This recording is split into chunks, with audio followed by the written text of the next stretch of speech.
All right, guys, what's up? It is Celeb here with my partner in crime, Bolts. What's up, man? What's up, bro?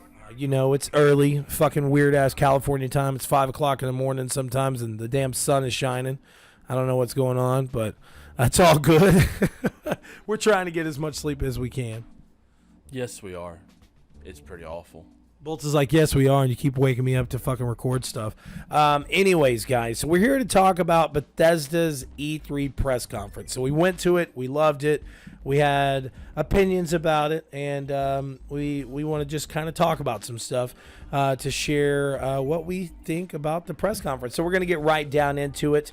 Right off the bat, there was a really awesome little trailer shown off, but Todd Howard came out after being introduced by Pete Hines, and he kind of addressed Fallout 76 and pretty much said, listen, you guys have been there for us, y'all have supported us, and y'all have called us out on a lot of shit that needed to be called out. So I think me and Bolts were both pleasantly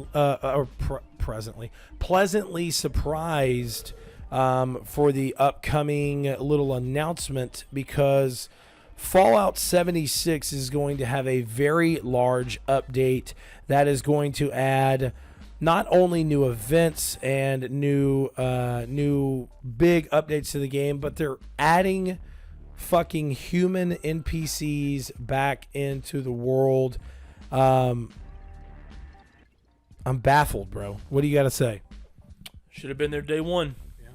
And that's it. I mean, that's the truth. I know this is probably going to help save the game itself, because you need Fallout 76 to work. For me, it's a little too late. If you want me to purchase this game, you want me to buy this game, it should have been the day one. But the people that are still playing it, I'm super happy for you to make your world of Fallout 76 a lot better. So congratulations to y'all. But I will say, Bolts gave it's his little nod. I turned around and looked at him after they announced and was like, hey, NPCs, and he kind of nodded. He was like, yep. But it's a really big thing. I mean, it is a really big thing. This gives me a reason to download the game after this update comes out. I will be re-downloading it, as I said in my review, and doing an update review in the long run. There's going to be new creatures, new areas, new stuff to do in the world.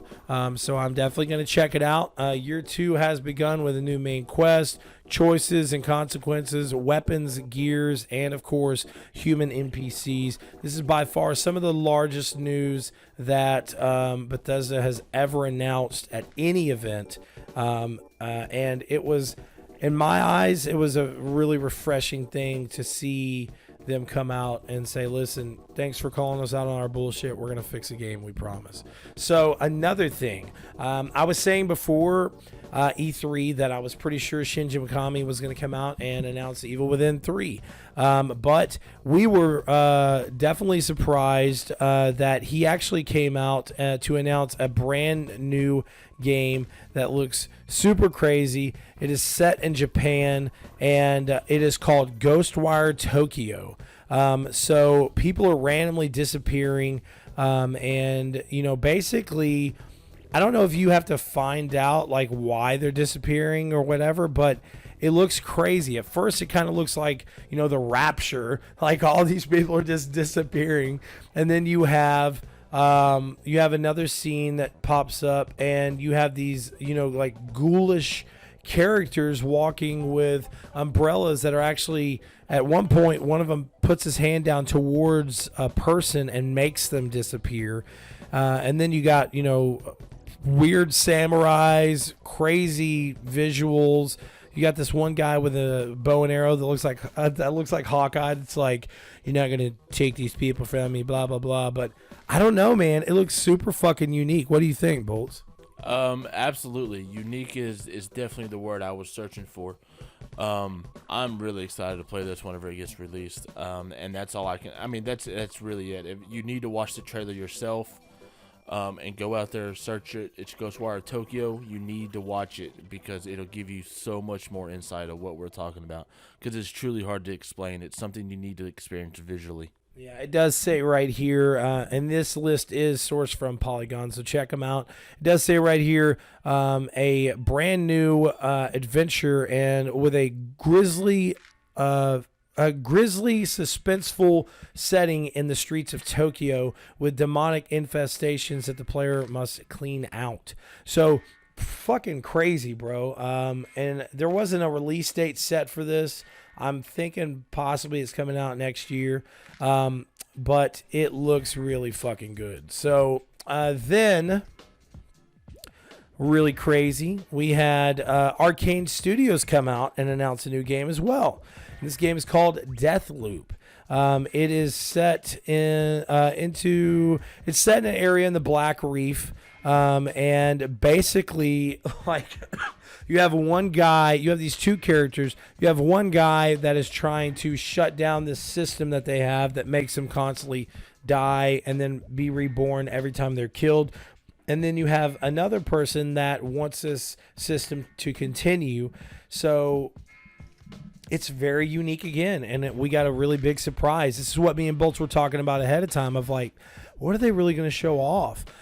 So the fact that we got two brand new games announced pretty early on in the showcase was awesome. Watching the gameplay on this, I was really, really intrigued. I love this time loop thing. It's funny because during the gameplay or the trailer itself, I reached down and I told Caleb, I said, it reminds me a lot of that one episode in Love, Sex, and Robots that came out on Netflix. Where it was now I know what you're talking about. Yeah, which was kind of it was a loop. One was killing the other, and the other one came back to kill the other. It was really, really, really interesting to see. And this is another game that it looks like it's going to be a lot of fun to play.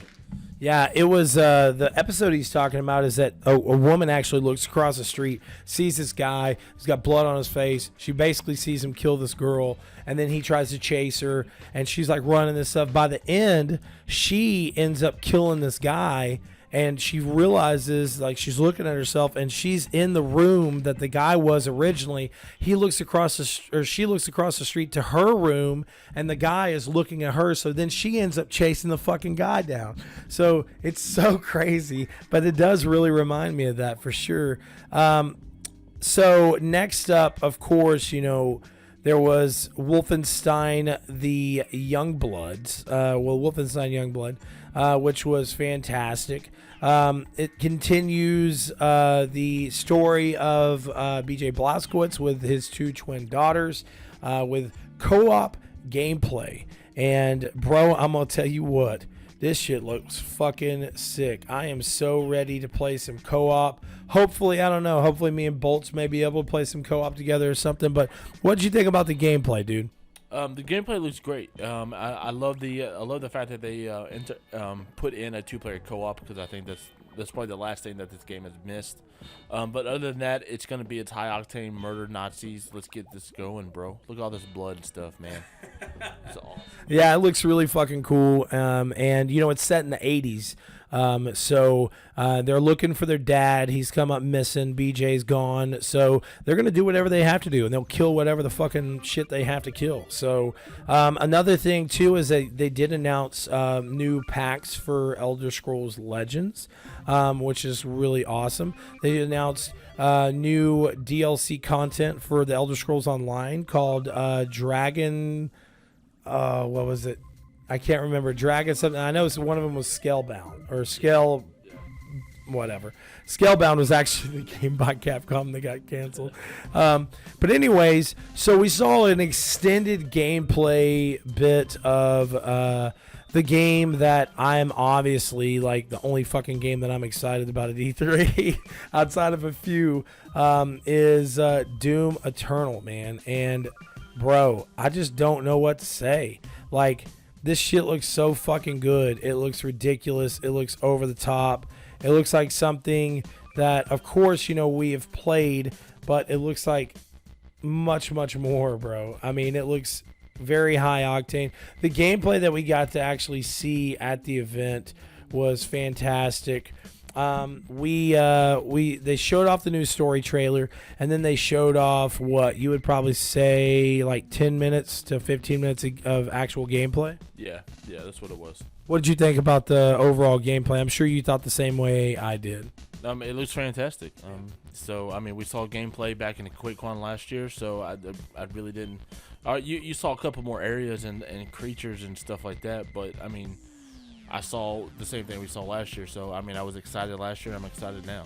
Well, and also we got our clarification that there will be a battle between heaven and hell, which is something that I have wanted for quite some time in the game series. And it's really great too that you hear this voice talking to the Doomslayer, and he's like, these aren't your people to be fighting for anymore. And he's like, pretty much like, fuck you, bro. I'm still gonna just keep doing what I'm doing. You can kiss my ass. So then, of course, we got the official announcement that there is multiplayer coming to the game, and it is what we were kind of hinted to last year, and it's called, there is the mode that, Invasion? There's an invasion mode that while you're playing the story, you can be invaded by 2 other people. But then they have a multiplayer mode that's like 2v1, and one person plays the Doomslayer, and the other 2 people play demons in the game. So what did you think about the addition of the battle mode?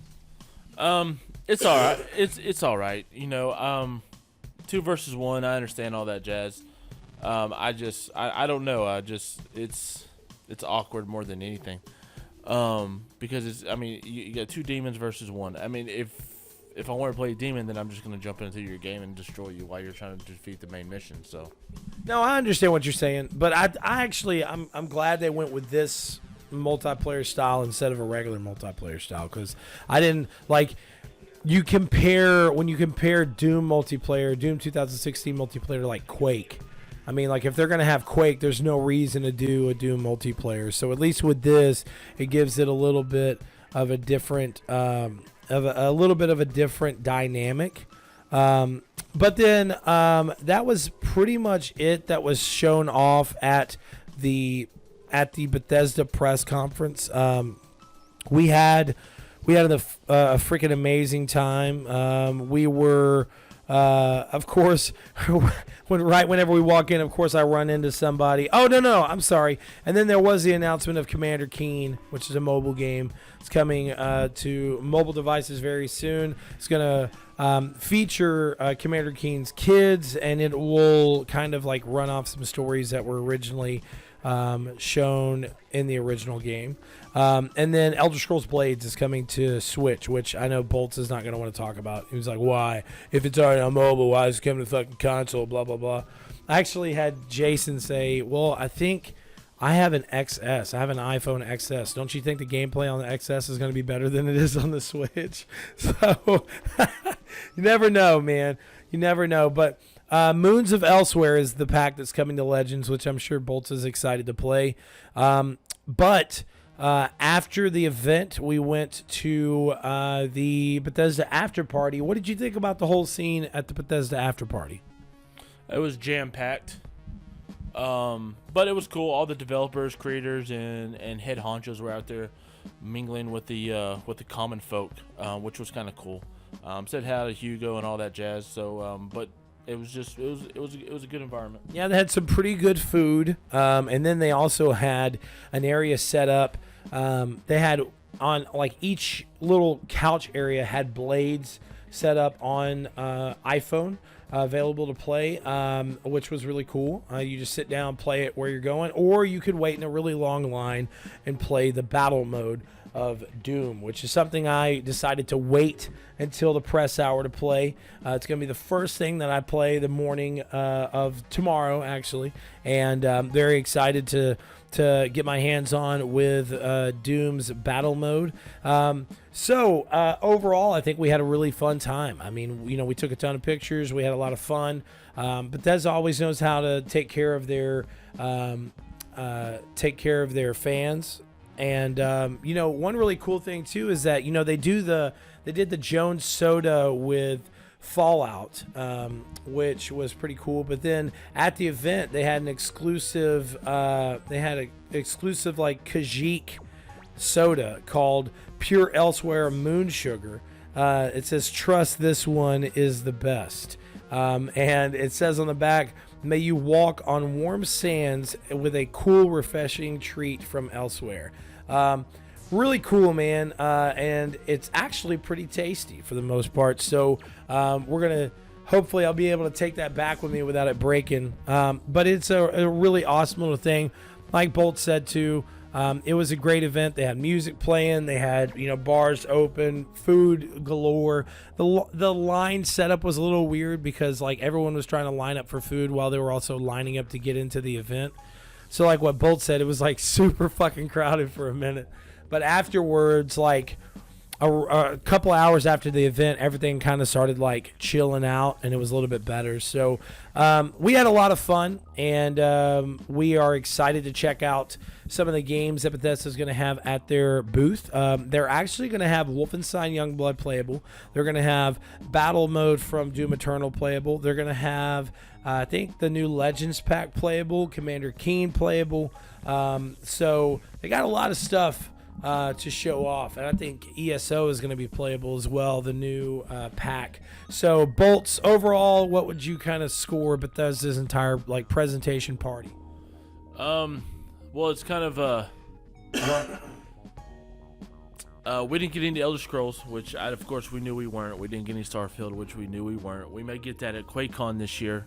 I think we may get something from the Elder Scrolls at QuakeCon, but as far as the conference itself, or the showcase, I should say, for Bethesda, I would give it a B, just because of what the other people brought and showed us, like Ghost Rider Tokyo, Deathloop, stuff like that. So Deathloop looks fucking awesome, of course, and with like with all the other games, Ghostwire and Elder Scrolls Blades, I'm excited because Blades is going to have a really big update, which I've been playing Blades a lot. I'm excited to see Fallout 76 come back to life. So I'm going to give it a B+.